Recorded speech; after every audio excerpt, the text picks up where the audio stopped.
Good evening, Endurance School, and welcome to Detention. So, we are joined here tonight by Andrew Hall, the overall age group winner at the recent Ironman 70.3 St. George. No stranger to the podium, Andrew has also earned the top amateur spot at 70.3 Arizona and 70.3 Canada, as well as a host of age group wins. When Andrew is not racing, he resides in Salt Lake City, but he grew up in the Detroit area. He moved to Utah to snowboard and went to school at Utah State, where he studied engineering first and then shifted over to accounting. He grew up swimming and ran to keep off the beer weight, which is pretty impressive for a guy who just put up a 115 at a hilly 70.3. And he picked up mountain biking after hurting himself too many times snowboarding. He is also a two-time 30 to 34 sprint triathlon national champion. Andrew Hall, welcome to Detention. Thanks for having me, Chris. Thanks, Molly. Excited to be here, guys. This is awesome. So, we have the first question for all of our guests is always the same. Is this your first time in detention, Andrew? This is. I'm usually a good boy, so but I couldn't take up the opportunity to live on the bad side a little bit and be here. We're so glad you did. You fit right in though with the rest of our athlete guests. It's true. It's a rare guest of ours that's like, yeah, I've spent a lot of time in detention. Yeah. So believe it or not, we have been now doing this for 13 months, as the pandemic has really changed everything in a lot of our worlds. This project was what we sort of turned to, but what has the last year made room for in your life? Yeah, I think the pandemic has impacted a lot of people, and I would say for myself, like pretty fortunately, being an accountant and a CPA, I have the flexibility to be able to work from home or any other location. So I've been primarily at home since last March, which is now almost 14 months. I felt really lucky to be able to keep working and keep a normal routine, but just at home. I know it's impacted a lot more people in a more profound way.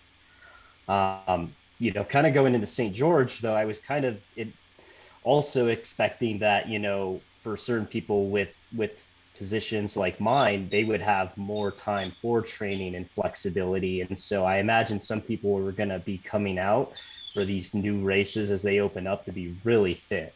So I didn't necessarily know I was going to be one of them, but I can maybe call it the COVID bump. So one of the big reasons why we invited you on, in addition to the performance that you had there, was the Instagram post following the race where you said it was a great privilege to race Ironman 70.3 St. George last weekend, something I greatly missed since 2019, but a small sacrifice compared to many. It's a great reminder to live life to the fullest and race each time like it's your last. For an amateur to have a great race, a lot of things need to go right. Mostly support from work and family. Thank you too. And you go on to express gratitude for the help that you've received. Can you tell us a little bit about that attitude of gratitude, where that came from? Have you always been like that? How did you end up there? Oh man, yeah, I could probably talk about this for quite a while, and kind of there's just so many things I was kind of pulling from.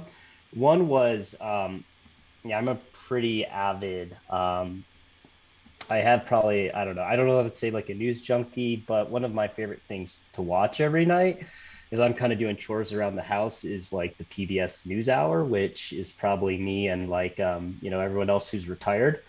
But I've learned a lot about what's gone on with a lot of people in the last year, and I have known a few people that have passed away from COVID-19 and pretty early on. So for me, it's always been very serious.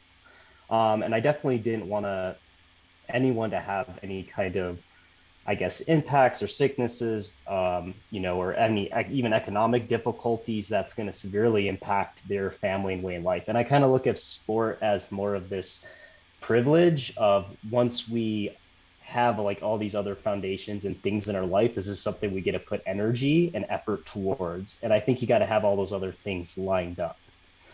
And so For me, yes, I was preparing for my first Ironman, and it was going to be on in May of last year, and everything shut down just about a month and a half before that. And so I was doing 20-mile runs and 5 and 6 hour rides.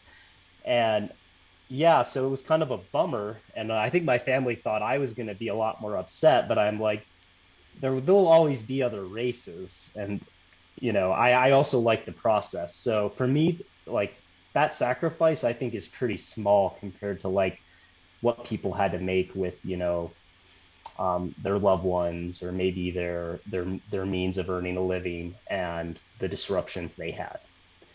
Kind of the other thing is, I know it's kind of a long answer, but also like me being a CPA in professional accounting, like I've had pretty demanding jobs, and my performance is a lot, I think, in yes, it's consistent hard work, but it really only shines if I have like the support of like my family and like my job and that flexibility to be able to train. And these things play like pretty important um roles in my life, of like the stress that I'm kind of getting on a day-to-day basis. How am I going to adapt to my training, and how am I going to improve? We love that answer. You can always give us a nice long answer. Okay. That is that makes our job super easy. Um, Something you just said. I mean, so how did you arrive at that understanding? I mean, that's a very mature answer. It's a very mature way of approaching your training and your racing and the sense of perspective. Have you always had that? Is that something that you developed? Where did that come from? I like to learn things the hard way. And that's usually kind of overdoing it or getting me into some sort of trouble. And mainly that's been with me, mostly with work. And I started you know, at Price Waterhouse when I came to Utah. I had a very demanding job. I had a lot of time. I went and worked for another company that gave me a little bit more time. And then as I was starting to have some of my success in triathlon, I'm like, well, why don't I maybe even try to take an easier job in accounting that would give me a little bit more time to train? And that actually was my worst decision, because to kind of go into something and not be like fully invested or like wanting to like grow there or excel, it's really just not a good fit. And you're kind of wasting time and conflicted. And I think through that experience, um, I actually learned that I'm like, okay, if I'm gonna continue to be an accountant and work, I need that to be an important part of my life and somewhere I'm gonna grow, and just not go and punch the clock. And so I think I kind of learned a little bit through that experience about just kind of going all in and being committed to what you're doing. And you're just gonna have your best results and be happier if you do that. So that post notably did not even mention that you'd won the overall amateur field. That lack of calling attention to results, especially on social media, is definitely a rare and different approach right now. Was that intentional? Was that something that you did on purpose? Um, I think it was probably, there's just a lot of there was a lot of things I could post about, and I could probably keep posting about the race. I wouldn't say I intentionally didn't include it, but I guess maybe too, like why it's maybe not as important to me is it is good to like measure yourself, I think, against others. But I think how I approach the race is, and one thing I really like about triathlon, like it's really a race against yourself. It's really like a 4 hour time trial. And um, I was I think I got pretty far ahead of the person in second place. And I continued to put time on them on the run, and I could have at any time just eased up. I didn't need to be running, 5:45 miles on that course to do it. But that's not like why I showed up in race. I was like, I want to test myself. I want to push myself kind of to the limit and have my best performance. And I've done that. I've won like other races where I haven't done that. And honestly, it just doesn't feel as satisfying. And just knowing you didn't do your best is way more disappointing than not being able to win. Like I would have been very okay. losing because there were some very good competitors out there. Some of them, I trained with and know, and um, I would much rather lose to them, knowing like I tried my best and I went all in on that race. Great attitude. Yeah, we love that. Tell us the story of a race where things didn't go according to plan, and sort of like tell us the story of a bad race, and then how you kind of dealt with it. Oh man, I have some good one of those. I got some funny ones. I feel like mostly I struggle the most with T1. Mhm. Um, my first time at Sprint Nationals in Milwaukee, I had my shoes already on my bike and I had them rubber band to my bike. And as I was running out and trying to mount my bike, I started pedaling and my left shoe actually ejected off the bike and went into the crowd. And I had to go get off my bike and get in. Everyone's just yelling and screaming, like, you can't help him, you can't hand him the shoe. And I had to go and find the shoe and then go get on my bike. And I ended up getting second place in the race because of that. And so sometimes it's actually better, I think, to have these experiences and lose because that kind of makes you hungrier to come back the next year and made that like victory even more sweet. And I think I had to think about that for like almost I would say at least once a week for for the next year. Um, so that's another, yeah. So I've had funny situations like that, and then yeah, I would think the other ones are just like, yeah, that feeling of just not kind of when when you're not pushing yourself to the limit. And so I've always, yeah, just had regrets if I don't feel that way, especially after a run. And tell us what your social media looks like after a bad race. Um, I'm probably more old. I don't know. I'm probably more of an old school, and I try not to. I put my best foot forward, but I think more probably the people around me get that a little bit worse. I think I take it out maybe a little bit on them, or in the car on the way home. I think that's a little bit too of my maturity coming up. Like I'm probably it probably would have been my social media would have been a lot more exciting, I think, if I was doing this at 25 versus 35. Um, so I don't know. I do have though a lot of respect, I will say, I think for my competitors, and I think pretty highly of them, and I'm really do love that they're out there, and I think they do push and motivate me. And I know if I there's a lot of people, if I lost to, I think I would still be like pretty sincerely happy for them. Um, but I might also have a little bit of like, Lionel Sanders in me and maybe put that frame up on the wall just to have in the background, think about. I love it. So both Molly and I figured we assumed that you had a running background because no swimmer goes and runs a 1:15 at St. George. But it turns out that you have a swimming background. Tell us about how you got involved in sport in the first place.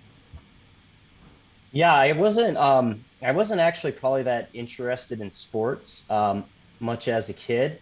I kind of got into swimming because my mom had essentially she was the aquatic coordinator for three pools at our school district in Michigan. And so I kind of just grew up at the pool. And then I naturally started lifeguarding and teaching swim lessons. And so I swam club for a few years. I went into and swam it in high school. I probably wasn't even good enough to go to swim in college. So, but I just enjoyed it. I enjoyed pushing myself, and I had fun doing it with my friends. That was another reason why I really liked it.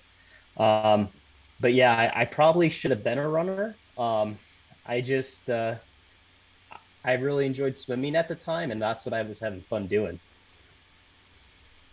And how do you feel like that upbringing in kind of another individual sport informed your experience as a triathlete now? To be honest, it actually kind of had, I think, a a big impact on me mentally just because I did run track actually once in middle school. And one of the reasons why I didn't continue in the high school is I didn't feel like I was kind of really given the opportunities. Like I wanted to run the mile and the 2 mile, and they'd only put me in the 2 mile. And so I think I got a little frustrated with that. So it kind of made me a little independent to like find like my own strengths and kind of have that attitude of like, it doesn't matter what people say I can do or can't do. Like I'm gonna go do it. And I'm gonna show them.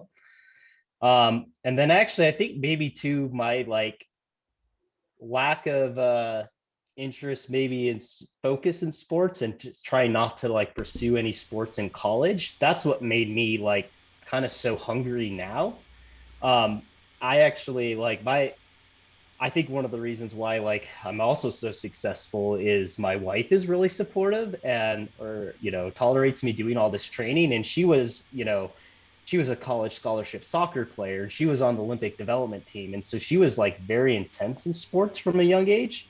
But then she kind of got burned out by college. And now she loves to cycle and run, but it's like just for fun. Where I kind of was like the opposite. I was like, I want to go to college, have fun. I mean, there's like girls I want to meet and parties I want to go to. And I kind of got that out of my system. And I was like, I just still have that itch for competitiveness. And that's where I kind of found triathlon. And then I was, yeah, dove right in. Quick aside, do you remember your middle school 2 mile time? Yeah. So I was kind I didn't normally run it this fast, but I remembered like I kind of surprised everyone when you have that big taper at the end of the season for your like county meet. And I remember I ran a 12:05 when I was in 8th grade. So it dropped pretty dramatically. I think it was probably I do remember the first mile split was much faster than the second. I think I read something like a 5:15 or 5:30 and then kind of blew up and did like a, I don't know, 6:30 or something after that. But Flawless. yeah. It's still pretty good. It's Really 12:05 in middle school. Yeah, That's you awesome. you probably should. But yeah, I mean that's the thing, right? Like maybe you would have run and then totally burnt out sometime in college.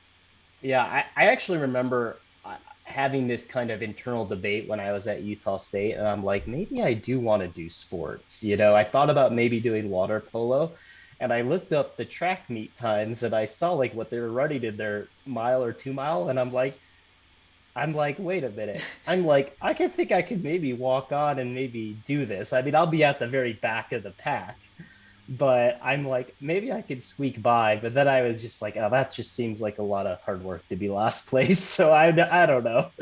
Uh,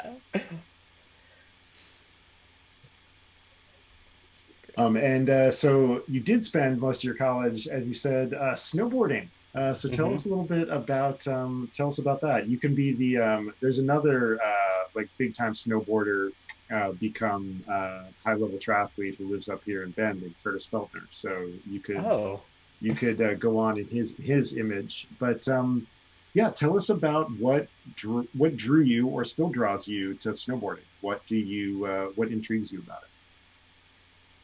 um, I definitely like probably the creative side of snowboarding where you're kind of going down this mountain and there's different terrain and you can kind of choose the way you want to go down and how you want to do it. And so I really enjoyed that aspect of kind of like choosing your adventure and kind of making what you want of it. And to me, it was always kind of exciting or interesting because there's just like so many options of how to get down the mountain and how do you want to do it.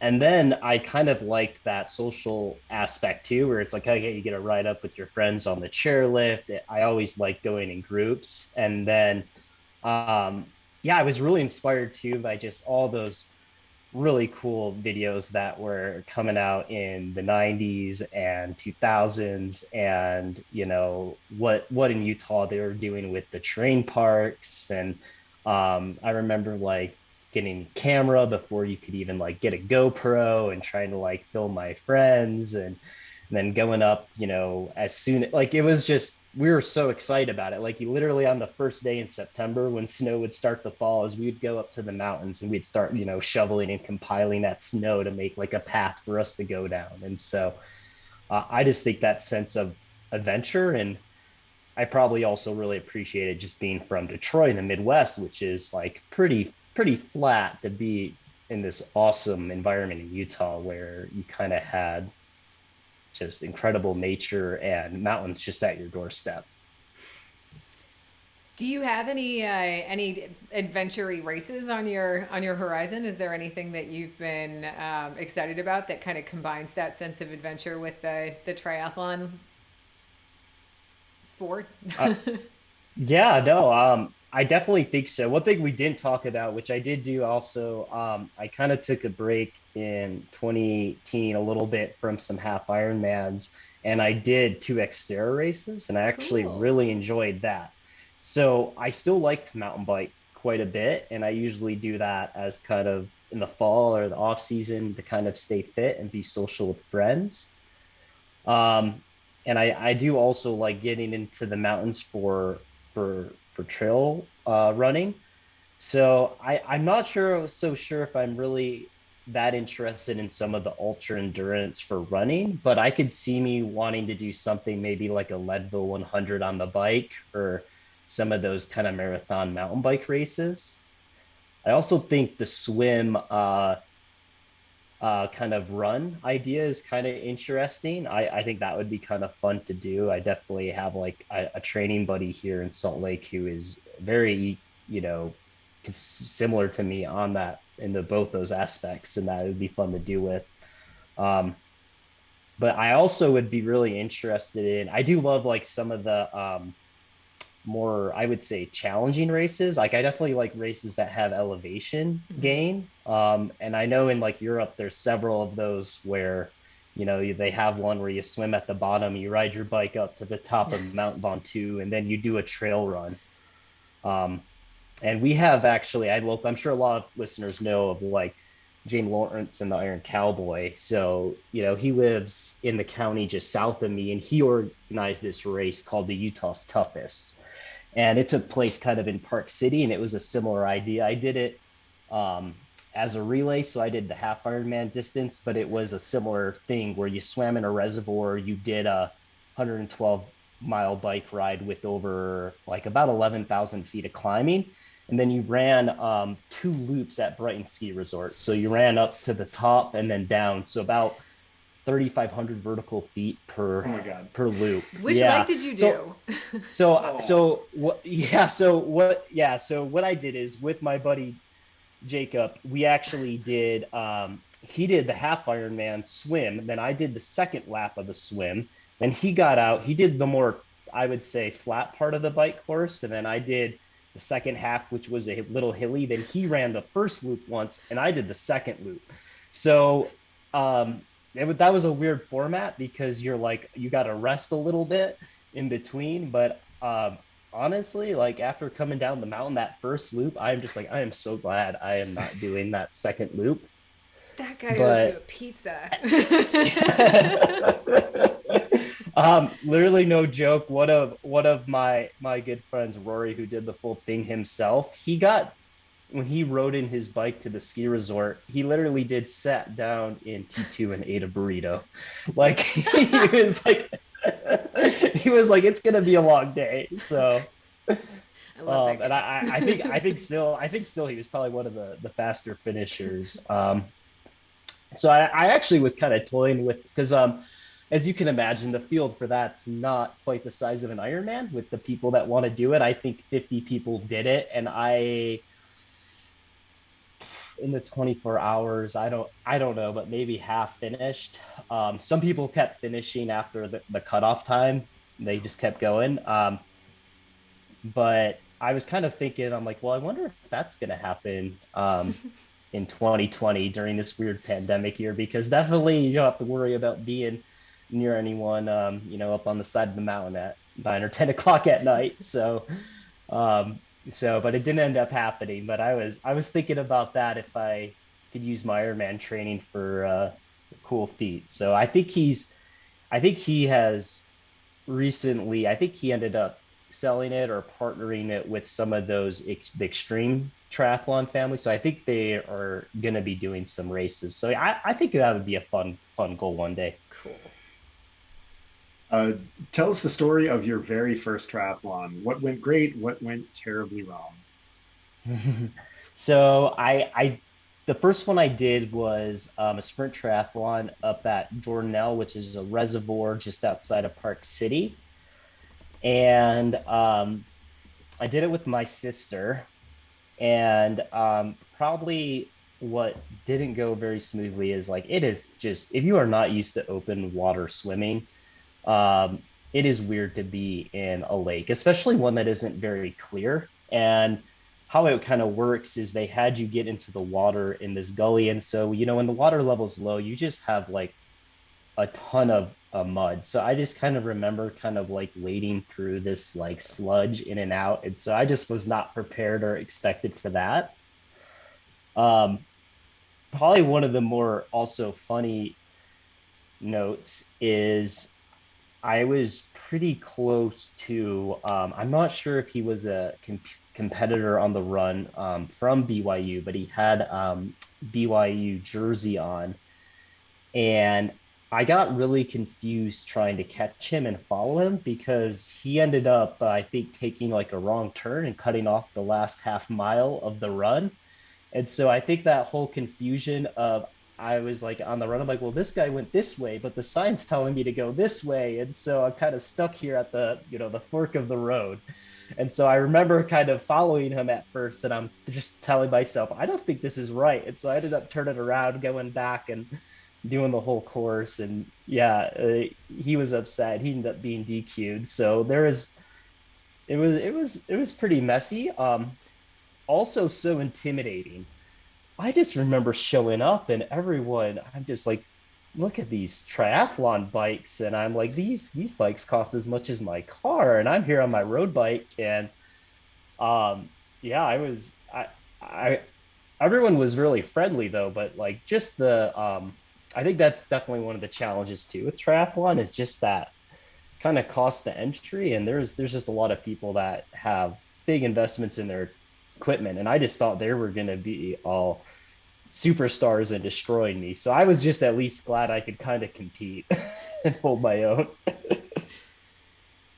So you went from nearly getting lost on the race course in your first triathlon to a 1:15 run split at St. George, which is pretty remarkable. Can you tell us a little bit about what went into your training in order to execute that kind of run on that day? Um, yeah, to be honest, I think I'm a little surprised myself I ran it that fast.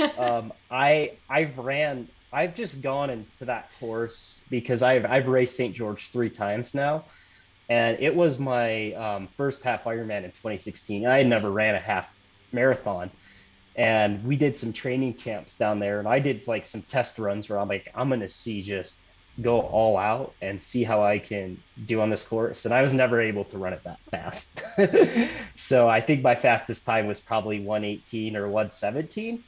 And so during the race, I was kind of thinking to myself, and it's kind of funny. My dad confirmed this because a few other people spectating were kind of telling him that they're like, it seems like he's going too fast. He might blow up. And I kind of was actually thinking the same, but I was like, I'm going to have a really great day or a really, really bad day. And so luckily it was good. But honestly, what I think I'd contribute that for is I'm mainly, um, I don't want to, I don't want to sound, you know, uh, sometimes my wife says I come across maybe just too confident or too full of myself, but this was honestly, I was really been preparing for Coeur d'Alene, which is going to be my first full Ironman in June. So I've been honestly focusing just on my base and having strong aerobic work. And so what I did a little different for this race that I normally wouldn't do for a half Ironman is I don't really do a lot of runs over an hour and 30 or an hour and 45 minutes. And in my build up to St. George, probably in January, February, March, I had some 2 the 2 hours, 20-minute runs where I was putting in 18 to 20 miles. At some of them at a pretty easy jog, some at more of a tempo. Um, and so I definitely think I had a very strong aerobic base. And then to focus for the bring back that race intensity, I actually didn't run a mile under, um, I think 6 minutes until about 3 weeks before the race. And we just kind of started layering on some specific 70.3 intensity, just to prepare me for that. So I started doing almost like 2 to 3 runs a week in those 3 weeks leading up to the race, just kind of practicing some of that race intensity. And it started maybe doing it for like half a mile, then a mile, then I would do it for 2 miles or then for 20 minutes. And I was kind of hanging in there around between 540 and 6 minute pace. And so I knew somewhere around there was my threshold speed. And so um, yeah, I think I had that freshness going into the race, which I probably didn't have in those workouts, and just let it rip. It's easy to look at your splits on the day and think this guy isn't weak anywhere, but we know that's never the truth. What is a limiter for you, and what are you doing to address it? Man, that's a great one. For the 70.3, I think it's my bike. Um, when I look at what it would take for me to be like competitive with the top guys at that distance, it's a little daunting the amount of time I have to take off. I mean, those guys at the front, they're doing 202s, 203s, 201s. And I had a really good, I mean, I had my best split for that course, which was like more like a 215. So that's to me a pretty substantial chunk of time I need to take off. I am getting closer. It's a lot closer than, I've done like a 220 or 225 on that course before. So that has been the last year, which I've primarily focused on doing a lot of two a days on the bike, having the right amount of intensity and then the right amount of kind of endurance and slow work so I can have sustainable improvements. I think also it's a hard thing also to balance. I think to be very fast in the water and also a really fast runner because one, you're kind of penalized running with having a lot of upper body strength, but in swimming, it really helps. So that's another thing I look at. Like for an age group 70.3, I think if you're under 30 minutes, I think you're in the game. But that doesn't like as you get into the more elite levels, that doesn't really hold true. And I mean, it's I think I would still have to take 2 or 3 minutes off that time, and that's I think yeah, I think for a lot of people, for them to just say, hey, I'm going to take 2 or 3 or 4 minutes off the time of a discipline at 30 minutes, that's kind of a big ask and takes a lot of work. So you haven't chosen to take your pro card at this point. Is that something that you're considering? Where is that in your plans at this point?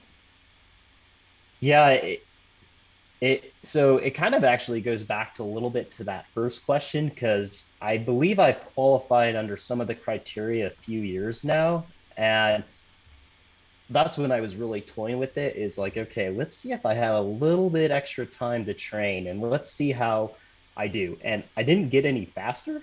But then what I've been doing this last year, I have gotten faster. And so now it's like, I don't know if I can ignore it. And it is very enticing. And I feel like I've put myself on this trajectory where, okay, I've had this great race. I've had an improvement. I've actually been able just in like the last year to increase my FTP by about 10%, where I was stagnant for the previous 3 years. And so I would really like to see how I would do in Coeur d'Alene at the full. A lot of people think because of my stubbornness and toughness and endurance, I could really excel at that distance. And so I kind of want to see how this year kind of plays out. And I think if I continue to improve, I'm I'm not gonna lie, my coach is kind of pointing out. He's like, well, you saw like Ben Canute, he only did 211 on the bike, and you're at 214. You know, maybe 15 or 20 minutes is a lot to take off, but you took 5 minutes off in the last year. So maybe, we keep working on that and you have improvements because that's what it's all about, this consistent work and getting those changes you need. And so I'm kind of putting myself into where I'm thinking maybe I could do it. And I think why I've been a little hesitant is, and maybe I don't make a big deal about my finish, because we have some friends who are like local pros, and like Sky Munch just lives pretty much down the street with me, and I get to run into her at the pool. And I was talking to her after the race. She got fifth place, and I was like, and she was saying, "Oh, you did so good, Andrew," and she's so nice and congratulating me. And I'm like, "Don't worry, Sky. I'm like, you were way more impressive." I'm like, "You got fifth place. I got 31st place." So I know a lot of people would like to go that fast, but there's still like such a separation between me and like the guys at the front of the pack. And a lot of the guys in the pro field that I did get to race against, I've actually raced with on an amateur level for several years, or know them. And um, I, I think maybe the one thing I am discounting is maybe diving in and taking that risk. It might bring like another level of competition, which could help me rise to that equation. But it's a tricky thing to balance. And so right now it's kind of fun being, I guess, the big fish in a small pond where, I think for me, I still would have been ecstatic with my performance as a pro, but I would have been um, still in the back half. And I think like as much as I think all of us love triathlon and we're so passionate about it, it's not like a it's not as it's probably not as lucrative a field as accounting. And so I think that's part of the thing I have to weigh also is, I would have to give up a lot of things that I've been working, the last 12 plus years towards to like, pursue that dream. But I mean, it is very tempting and enticing, and I really just have to see, I think, how this year goes. But I feel like I am kind of yeah, working my way towards that track. We have a question from Twitch. Obviously, you do have a coach. The question was, do you have a coach? And the second part of the question was, how do you guys determine your build into a race? So in answering that question, why don't you tell everybody who your coach is to give your coach some love? Yeah. And then, yeah, let us know how you guys kind of work together to figure out how you build into a 70.3 or an Ironman. Yeah, so my coach is Matt Bach, and he is actually kind of the one of the directors, triathlon directors over at Generation UCAN, which I'm sure some people have heard of their nutritional products. And then I've been working now with Matt since 2017. And honestly, what we do is we kind of talk high level at the beginning of the season, like in Training Peaks, like put in like what are your races, what are your goals, where do you really want to perform? I definitely like if I'm I mean, come on, it's a huge commitment time wise to train for a half Ironman, and it's a lot of money too. And so I really like to have like a great performance when I do these events. And so we really like to try to peak me so I can do my best at them. And we then kind of, once we have those dates and those races set up, he's not very much one where we have this like plan built out in Training Peaks, where it's like you have 6 months, this is your training block. We actually just put placeholders for the week to say, this is the base phase, this is the build phase. And he pretty much custom writes my plans every Sunday for the week. Now we kind of established like time schedules. Like I try to push like, I'm an accountant, so the first week of every month. So last week was very busy with work, so it worked out perfectly. I did St. George. I didn't really need to do a lot of workouts and work, and so we try to push those recovery weeks then. And then around that, we try to put a little bit more volume and in the routine. And he allows me to move the workouts around, but we kind of have a custom plan. And I think that helps me because I'm sure, like, as a lot of amateurs experience, it's like you have things come up at work, you have things come up in your personal life. And so sometimes it's hard to have this rigid schedule or plan that isn't flexible. And so I think having this kind of dynamic environment where it's like, I just need to focus on the next week. This is the goal of the week. And then these are the key workouts. So we like to have a key bike and key run. And so, to be honest, it's like these are the ones you really need to do and knock out. The other ones, if you need to drop one of these. So maybe just kind of having that, not always that 10,000-foot view, but just kind of having that view of the next week just makes it really manageable. Like, I think it makes it a lot easier if you're just like, okay, I got to just knock this workout out and crush it. And then you get some momentum. You're like, okay, I knocked that workout out, so I'm going to be able to knock out my next one. And then you're like, okay, I knocked out this week. And then you can worry about what's going to come next week, which is usually a little harder. So, what are you and your coach working on now? What are the short-term goals for the rest of the season? Yeah, so Coeur d'Alene's coming up quick. So it's Yeah. at the end of June. So we're going right now. This week, we're starting in that Ironman build, and we'll be building probably for the next 4 or 5 weeks, and then probably start tapering towards the end of June. I'm also planning in 2 weeks to get away Park City. That's about 30 minutes away with a little bit higher elevation, has some great training facilities with a few friends to get in some big days to prepare for that.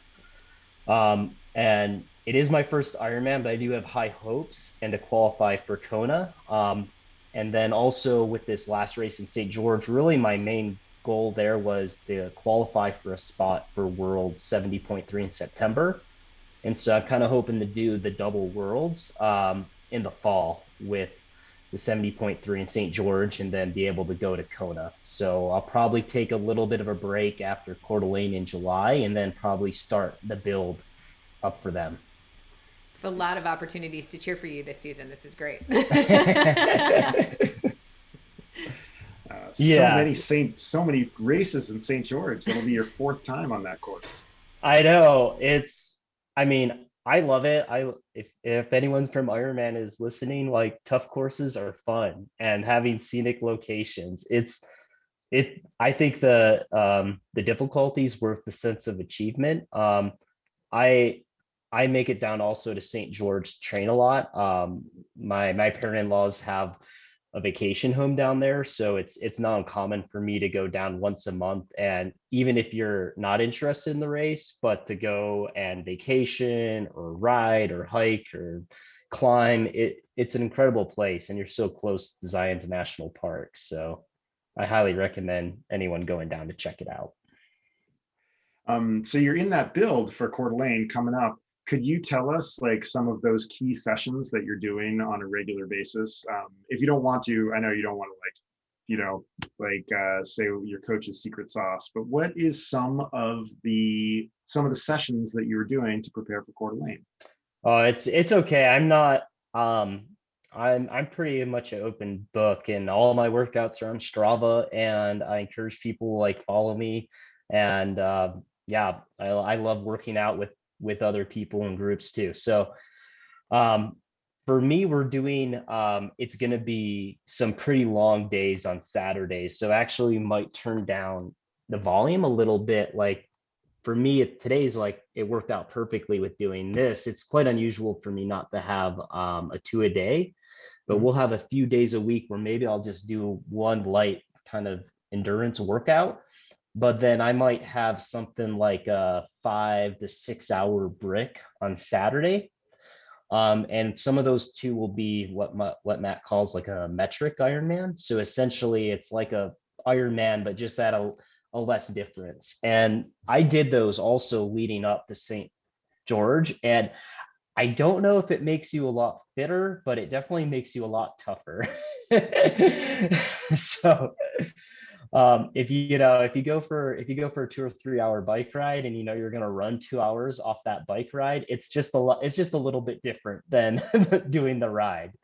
And then I think it's also just great preparation. Like one of the things too, always in triathlon that can make or break your race is having great nutrition. And I think like those longer sessions, you can't fake it. Like I can like kind of fake, I think nutrition for a lot of shorter races and almost even a half Ironman. Like for example, during that run, I probably took 2 or 3 swigs of Gatorade. I didn't take like any nutrition during that run. And so you can do things like that you can't do in a 5 or 6 hour day, or it's not enjoyable, and definitely not an Ironman. So I would say that's probably going to be like my biggest focus, is just having like at least one day on the weekend where yeah, you're just out there, you're doing your Ironman pace. It doesn't have to be anything crazy. Yeah, I'm not running. I'm not gonna, yeah, be running under 6 minute miles on those runs, but just getting in that volume and endurance so you're prepared to go that length when it comes. Nice. What's your go-to recovery fuel for like big long days on the bike or big runs? Oh, well, usually after a workout like that, probably my favorite thing is to go to like our local coffee shop. And I usually like to get like a coffee or some kind of like acai bowl or yogurt or granola. Like if I don't, I pretty much have to have granola and yogurt almost twice a day, if not once a day. So I love treats like that. I don't think also you can ever go wrong with Scratch Labs horchata. That is incredibly tasty. I totally agree. I just started putting coffee in it. It's wonderful. Ooh, I could see that, especially with like a cold brew. Yep. That's Yep. It's off-label use, but it's really good. yeah. Race day in St. George this year was particularly tough conditions. It's kind of that like overcast, still hot. Um, you train there a lot, so some of that's probably why you've acclimated. But how do you manage difficult conditions in races, and how do you prepare for them?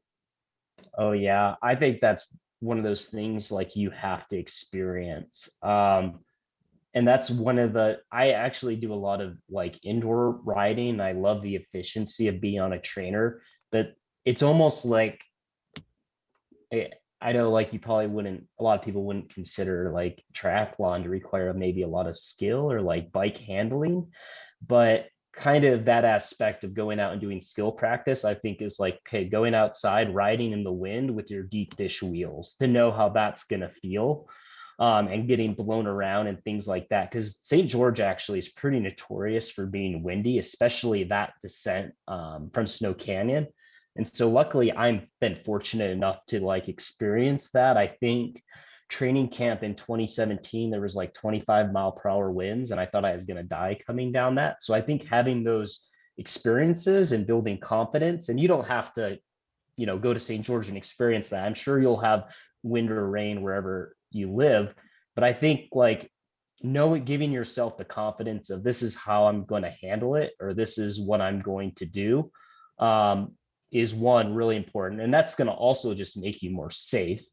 And then I think there are some advantage. I don't think you have to get overly crazy about what are the conditions going to be or how hot it's going to be, but being aware of that. And it is more challenging like right now where we are kind of in this shoulder spring season. It's not hot everywhere in St. George. Everyone was freaking out because it had a high of 93 degrees. And so there are tons of great information, I think, out there on heat acclimation. I think it's more challenging for humid conditions.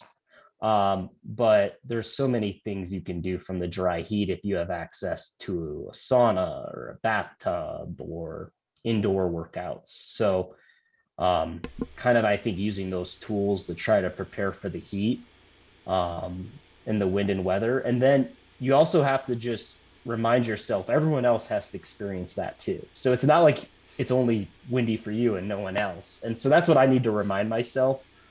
Um, I actually remember telling myself this during the race. And I was thinking too, because the transition areas were so large because of the spacing for COVID, I was like, I'm probably not going to get a PR today because the transitions were like twice as long that you had to run through. Um, like yeah, I think like there was a lot of running, and I think it was still over like it was like a 3 minute transition.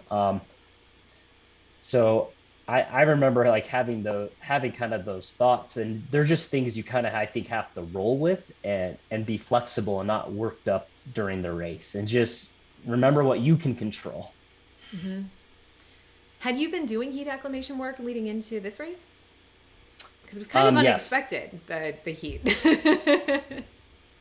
So I actually hadn't really done any heat acclimation until last year, and I actually took the opportunity without racing like last, I think August and September, just to give it a try, to like give it as a test to say, hey, how does this work? How does it feel? And do you think like do I perform better? And so I kind of did that as a test last year, and I thought it worked pretty well. And so I didn't probably do it as robust leading up to St. George, but I kind of did it as a test run because I'm going to do it for Coeur d'Alene, and I definitely want to get that right for Kona.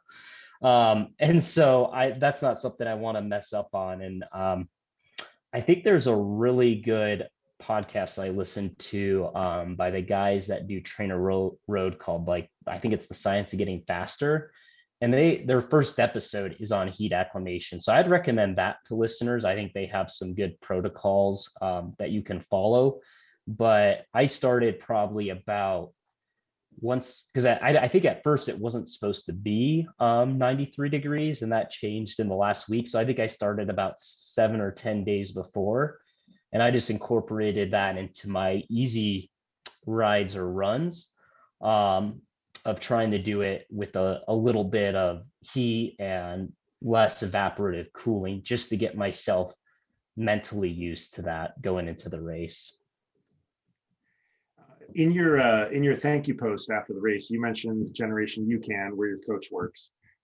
That's a different nutritional product. I mean, it's definitely one that departs from a lot of the other products out there. Do you use it yourself?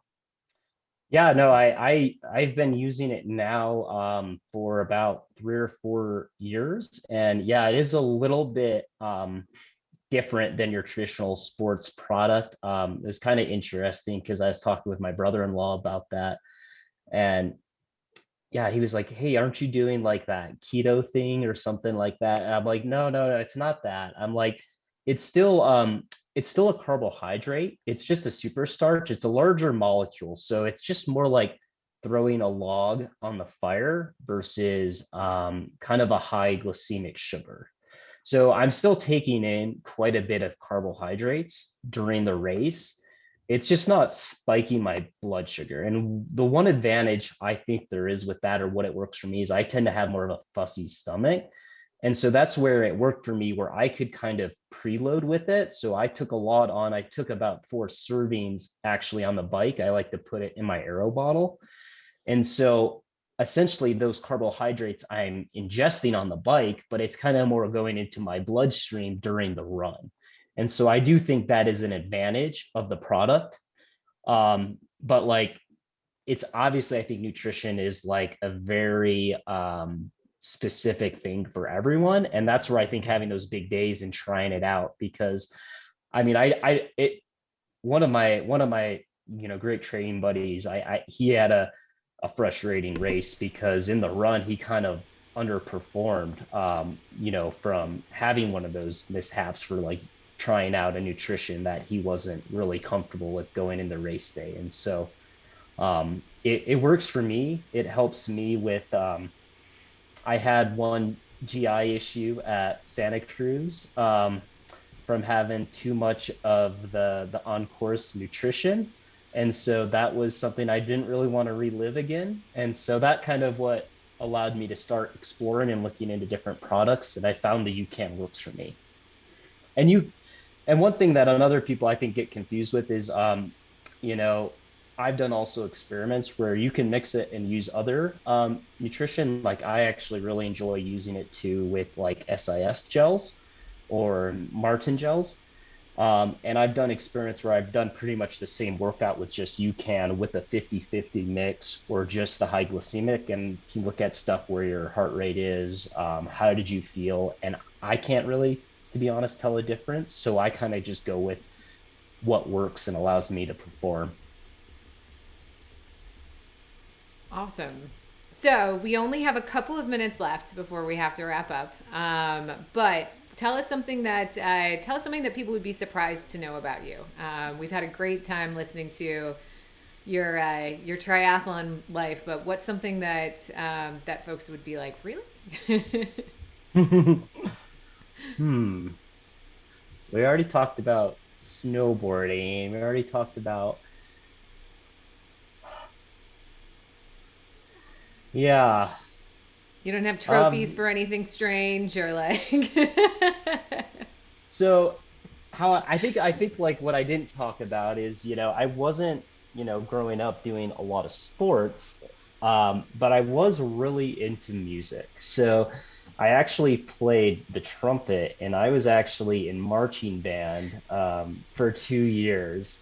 And so yeah, I feel like transitioned from, kind of being more in this, I don't know, maybe some people still think triathlon's a little geeky or nerdy, but It's very cool. I'm probably more of a jock now than I am at any other point in my life. And I was definitely into, yeah, playing music. I bought a guitar and used to jam out with my buddies in the garage and think that was just the best. And um, yeah, I couldn't imagine doing what I'm doing now as a hobby. I love it. Two wrap up questions, one short and then another one maybe a little longer. But the short one is, are you going to do the full in St. George next year? Do you have plans for that? And then the longer question is, aside from racing, what's something that you feel has been a really big achievement in your life that you're proud So one, I haven't signed up for St. George, and that might be also a little bit because we have to see what I want to do with maybe taking my pro card. Because I kind of have a feeling like for me, it's going to be Coeur d'Alene and maybe Kona, and then maybe I'm done with the full, or I'm going to go heads deep. So the jury's still out there. So I'll love it or hate it, but it's just the training's a lot, and there's other things just going on in life and other things I could do. So if it's really successful and I have more time to train, that could be something I see myself doing. But being an accountant and having a really busy first few months and then trying to do a full Ironman might not just be realistic every year. So, um, and then the second question was just what have most thing I've kind of outside of triathlon that I've of? Yeah, accomplished. yeah, something that you're really proud of.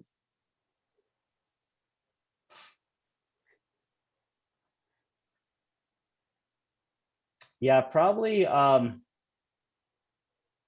the thing, well, I don't know. I don't know if this really counts, but probably convincing my wife to marry me, that's a pretty that's pretty up there on that list. I'm really glad she tolerates me and loves me and allows me to do all this training and supports me. She's, as she likes to tell me, she's my number one sponsor. So as being an amateur athlete. But yeah, just more on a I think a personal note. Um, I can't say if there's really one thing that sticks out. I think it's more just being like, I think of